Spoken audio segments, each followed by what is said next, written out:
BPL এর ভাবমূর্তি যে খুব একটা এ ক্লাস ছিল কখনোই না। আমরা এখান থেকে বের হয়ে আসব। আপনি ওয়েট করেন, বিপিএলটা কীরকম হবে আগামীতে আপনার সময় বলে দিতে পারবে।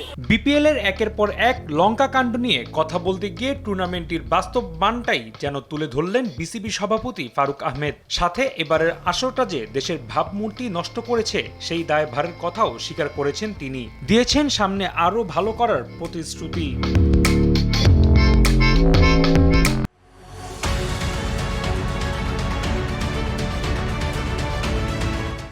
বিপিএল শেষ হওয়ার বাকি সপ্তাহখানেক। ইতোমধ্যে শেষ হয়েছে আসরের গ্রুপ পর্ব। সোমবার থেকে শুরু হবে শেষ চারের লড়াই। আসরে বিপিএল এর নজর কেড়েছে অনেক কিছুই, তবে খেলার থেকে মাঠের বাইরের ঘটনাই বেশি আলোড়ন ফেলেছে এবার, যেখানে শীর্ষে ছিল দুর্বার রাজশাহীর পারিশ্রমিক কাণ্ড।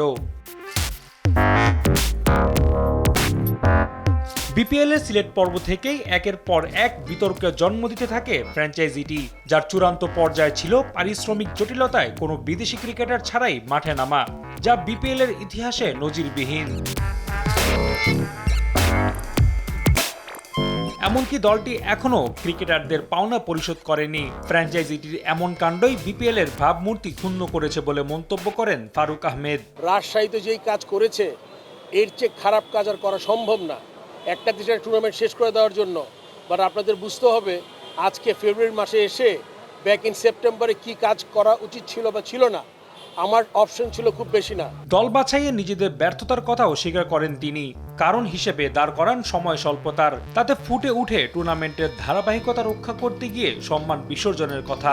আমাদের কাছে 4টা টিমকে আমরা মনে করছি ঠিক আছে, 3টা টিম গত বছরের ফ্র্যাঞ্চাইজি ফি দেয় নাই 1.5 কোটি টাকা, তার মধ্যে 25% প্লেয়ার পেমেন্ট বাকি ছিল। সো বিপিএল এর প্লেয়ার পেমেন্ট এটা কিন্তু গত 11 বছরের হিস্ট্রি। এদিকে রাজশাহীর মালিককে কঠিন হুঁশিয়ারি দিয়েছেন ক্রীড়া উপদেষ্টা আসিফ মাহমুদ। এটা খুবই ডিসঅ্যাপয়েন্টিং। আমরা আজকে সম্ভবত কথাটা চট্টগ্রাম টিমের মালিক বলেছেন, আমি তার সাথে আজকে কথা বলেছি এবং তাকে সতর্ক করেছি যে কোনো প্লেয়ারের ব্যাপারে এই ধরনের মন্তব্য করার কোনো রাইটস তার নেই। প্লেয়ারকে তো একটা চুক্তির মাধ্যমে তিনি নিয়ে এসছেন and he is bound to pay that money what ever the performance or যেটাই হোক।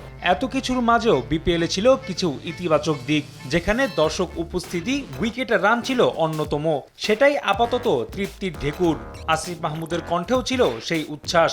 আমি দর্শক হিসেবেই বলবো যে এবার অনেকগুলো চ্যালেঞ্জের পরেও বিপিএল আয়োজন করা গেছে এবং এর মধ্যে আমাদের অবশ্যই স্যালারি ইস্যুটা নিয়ে ন্যাশনালি ইন্টারন্যাশনালি আমাদের অনেক বিব্রতকর পরিস্থিতির মধ্যে পড়তে হয়েছে। তবে আমি বলবো যে এটা একটা লার্নিং, এটা আমাদের আগামীতে আরও কাজে লাগবে।